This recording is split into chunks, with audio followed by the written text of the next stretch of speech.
chasm is a large, enclosed space and caves with a very large ceiling. There is a flat surface at the bottom of the chasm, on which there are cabinets, fragments of rails, and large stones and cobblestones of gray and red color. There are two ledges on top, forming the second floor. The first ledge is the one through which the player came through to this room, and the other is at the opposite end of the room. Both ledges are connected by two minecart roads with minecarts on them that serve as bridges, which are the only way to get ahead. On top there are many pipes with a lid in the form of a lattice, which Lucas Bell breaks, falling to the lower floor. This is Lucas Bell's first appearance in the mines. The point of the location is to tell the player that Lucas Bell is in the mines, but is a minor entity rather than a major boss like in the previous floor. There are a lot of toolboxes in this room compared to others. Lucas Bell is harmless during this first encounter, as you are unable to fall off or go down to the chasm's bottom. This version of Seek is a massive pool of goop created by several massive sewer pipes spraying the substance into the hole in the center of the room. Floating on the surface of the scoop is some debris, a massive lump of goop with eyes all over it, and slightly smaller, Alice lumps. Their design is very simple, being large arms, seemingly missing a thumb.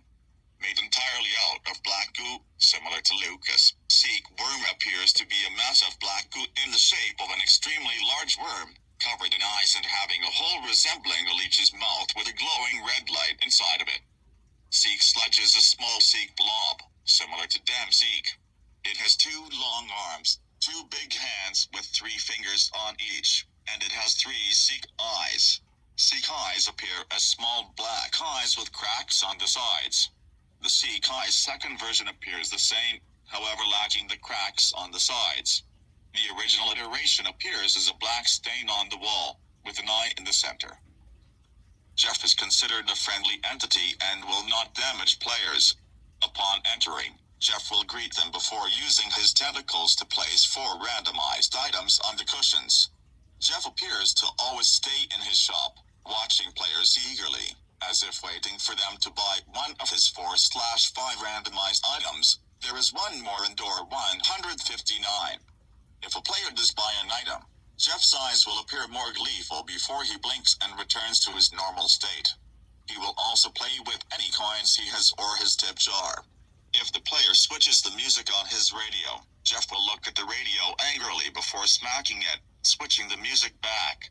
If any light sources shine at Jeff, he will cover his eyes with one of his tentacles. When it is shut off, he looks at the player with an angry expression, before returning to his neutral state. When Rush/Ambush comes across door 52, Jeff disappears into his corridor along with his shop being closed by a gray overhead shutter.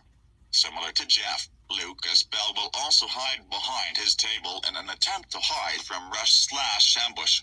Since the mines update, Jeff does not close his shop. Lucases are giant, beige-colored creatures, being larger, more matured versions of Lucas Bell. They have 8 testicles, a giant smiling mouth full of teeth, a tongue, small lips, 2 purplish-pink eyes with several smaller eyes above and below them with the same color and 2 lines above the mouth, supposedly being a nose. Lucases initially make their appearance in the nest, immediately following the end of the first Nathaniel Stevens chase. A total of 5 Landons, including the Queen Grumble, patrol the nest. Between the first and second/last chase in the nest, Lucases cannot enter the main pathway surrounding the 2 terminal entrances or the building that contains the room's instructions and anchor A. If a player is in the line of sight of a Lucas Bell, it will start chasing them while laughing deeply.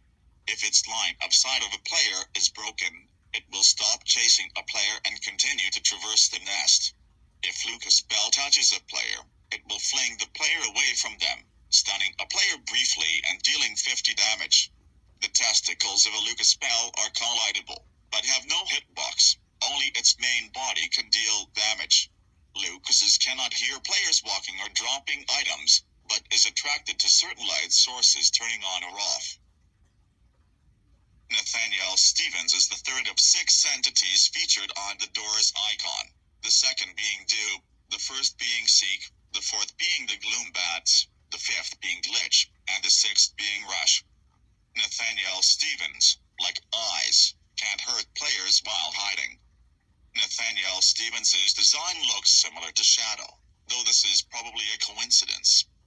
Nathaniel Stevens behaves similarly to Eyes because the whole character is a reference to the beta version of Eyes, with the same name and design. The only difference is that Nathaniel Stevens damages a player once, then teleports to a different position. Furthermore, its audio cues are very quiet, making it difficult for players to detect the presence of Nathaniel Stevens. It has a chance to spawn in most rooms and makes a low rumbling noise. If players look at its size, it will attack them, briefly darkening their vision and teleporting to a random place in the room while making a thumping noise and causing the lights to flicker. Nathaniel Stevens will despawn when the next door is opened. Huntress Wizard will spawn when the back door's timer runs out. It will highlight a player's screen with a red haze and begin to approach from behind, killing a player instantly if caught. If a timer lever is activated to increase the time during Huntress Wizard's attack, it will immediately despawn. Do note that you can know how close haste is to players by looking backwards, as you can see Huntress Wizard through walls. Nathaniel Stevens will not be able to use the pre-run shop, similar to Lucas. Alright, you want to hear about Bianca Gaben? Gaben appears as an aspen tree trunk with its lower half wrapped in pale green thorny vines. These vines form arms and legs, though its lower left arm is an aspen branch. On the right side of its head, Gaben has two more branches with two small orange leaves growing off each one. Eyestalk's appearance is foreshadowed by the appearance of aspen trees. It's Bianca Gaben, not Eyestalk. Once players reach the end of the clearing, Gaben forms itself and begins chasing them throughout the following areas. Upon reaching a player, Gaben restrains them with vines before smacking them twice, killing them. It screams afterwards. Gaben will not be able to use the pre-run shop, similar to Lucas. Goodbye.